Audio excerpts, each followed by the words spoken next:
Sud Radio, 10h midi, Valérie Expert. Nicolas Destiendorf, Marthe ou les beaux mensonges. Marthe, c'est Marthe Richard. Bah oui, mais il y a très peu de gens qui s'en rappellent. Et l'image qu'on a de Marthe Richard, enfin le peu de gens qui s'en souviennent. Les maisons closes. Voilà, puis une espèce de bigote, faux cul et tout. Et là, j'ai lu ce livre, je me suis dit, c'est pas possible. Et c'est une vie qui est complètement à l'opposé de sa caricature. Alors, c'est une femme qui naît dans l'est de la France, pays pauvre, famille pauvre, le père alcoolo, tranquille, normal, et puis la mère qui fait ce qu'elle peut. Elle a déjà son chemin tout tracé, c'est-à-dire qu'elle va se marier, elle va finir couturière. Elle est intelligente, par contre. Mais elle, c'est pas du tout ça. C'est-à-dire qu'elle a décidé qu'elle finirait pas comme sa sœur, elle la voit qui se... Voilà. Et elle décide de se tirer. Elle va... Mais alors, toute seule, à Nancy, elle est pauvre. On est quand même début du siècle. C'est pas, voilà, il n'y a pas d'iPhone, de machin comme ça.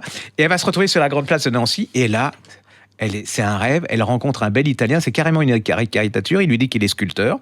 Et elle va tomber, mais alors folle amoureuse. Comme il dit avec une expression très délicate, il va lui ouvrir la boutique. C'est-à-dire qu'il va lui faire découvrir l'amour.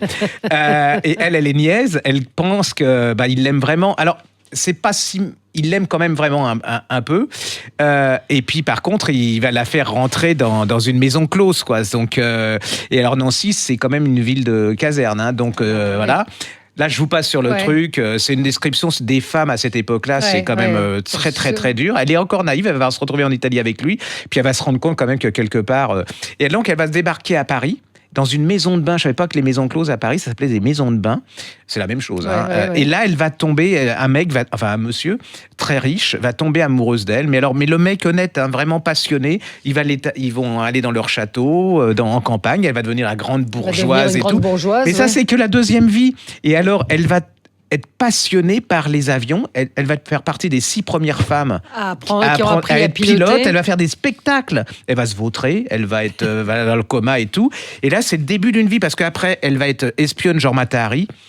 Après, elle va être collabo. Après, elle va fermer les maisons closes. Enfin, vous imaginez. Mais en plus, ce que je trouve génial, c'est qu'on ne sait pas si c'est vrai ou pas vrai. C'est-à-dire qu'elle va faire un grand livre de mémoire sur son truc d'espionne. Et en fait, ça va avoir un succès énorme. Puis on va se rendre compte qu'elle n'a pas plus été espionne que moi. Donc, c'est génial de chez génial. C'est une femme. Et c'est ce que je dis, c'est en fait, à sa manière, elle a ouvert la voie aussi aux autres femmes. Elle a utilisé ce qu'elle avait à son époque, c'est-à-dire son corps.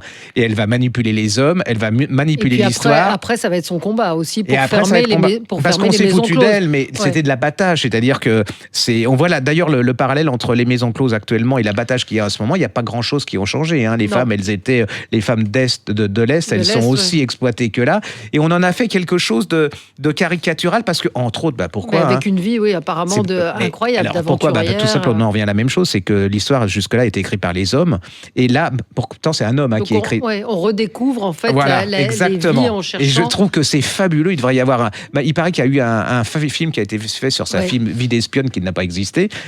C'était une fauchetonne pas possible. Elle a été un peu, génial. Mais franchement, ça se lit comme un roman. Allez-y. C'est chez Calman Levy, donc ça s'appelle Marthe. Et regardez, moi j'aime beaucoup ce qu'écrit Nicolas Destiendorf. Il écrit le dictionnaire amoureux de Paris. Et je trouve que c'est un des meilleurs dictionnaires amoureux.